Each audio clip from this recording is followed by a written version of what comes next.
नमस्कार शेतकरी बांधवांनो. आज आपण नमो शेतकरी महासन्मान निधी योजनेच्या 8व्या हप्त्याबाबतची एक अत्यंत महत्त्वाची माहिती जाणून घेणार आहोत. ही संपूर्ण माहिती शांतपणे समजून घ्या, कारण प्रत्येक लाभार्थ्यासाठी ती खूप उपयोगी आहे. आणि आजच्या या व्हिडिओमध्ये आपण फक्त खऱ्या गोष्टींवरच बोलणार आहोत. यूट्यूबवरती आणि न्यूज चॅनलवरती या टॉपिकवरती खूपच खोट्या गोष्टी आणि शेतकरी बांधवांना एक प्रकारे वेड्यांच्या गमतीमध्ये काढले जात आहे. लोकांना चुकीची माहिती दिली जात आहे. म्हणून सरकारकडून जी माहिती आलेली आहे तीच माहितीनुसार आम्ही तुम्हाला या व्हिडिओमध्ये माहिती देणार आहोत.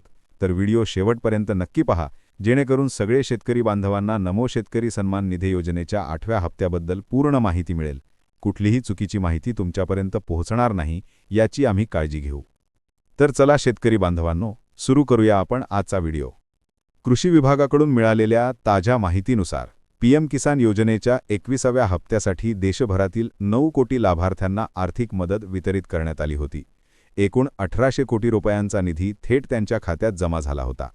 महाराष्ट्रातील आकडेवारी पाहिली तर मागील 20व्या हप्त्यात राज्यातील सुमारे 96 लाखांहून अधिक लाभार्थ्यांच्या बँक खात्यात एकूण 1930 कोटी रुपये पाठवण्यात आले होते. आता 21व्या हप्त्यासाठी महाराष्ट्रामधील पात्रतेची संख्या थोडी बदललेली दिसते. राज्यातील एकूण लाभार्थ्यांची संख्या साधारणपणे 90 लाखांहून थोडी अधिक आहे आणि त्यांच्या खात्यात 808 कोटी रुपयांचा निधी वितरित झाल्याची माहिती समोर आली आहे. नमो शेतकरी महासन्मान निधी योजनेसाठी पात्र लाभार्थ्यांची अंतिम यादी तयार करताना काही नावे कमी करण्यात आली आहेत. त्यामध्ये सर्वाधिक संख्या मृत लाभार्थ्यांची होती. राज्यातून साधारण 28,000 लाभार्थ्यांना या कारणाने वगळण्यात आले. त्याशिवाय जे दुहेरी लाभार्थी होते त्यांची संख्या देखील चांगलीच होती. काहींची ई-केवायसी पूर्ण झाली नव्हती. या कारणामुळे त्यांचे नाव यादीतून कमी करण्यात आले. अनेकांच्या जमिनी संबंधित नोंदी योग्यरित्या जोडल्या गेल्या नव्हत्या. तसेच काहींचे आधार सीडिंग पूर्ण नसल्यामुळे त्यांचे पैसे बँक खात्यात जमा होऊ शकले नाहीत.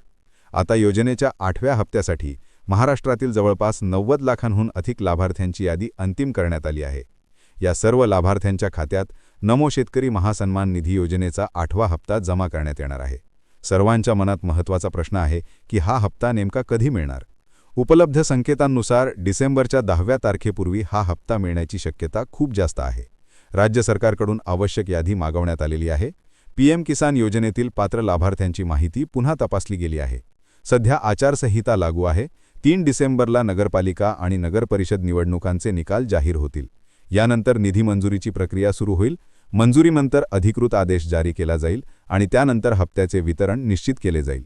सरकारकडून अधिकृत वेबसाईटवर आदेश जाहीर झालाच ही माहिती त्वरित उपलब्ध केली जाईल.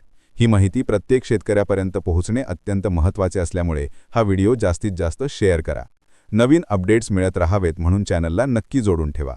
धन्यवाद. पुन्हा भेटूया नवीन माहितीसह. जय हिंद, जय महाराष्ट्र.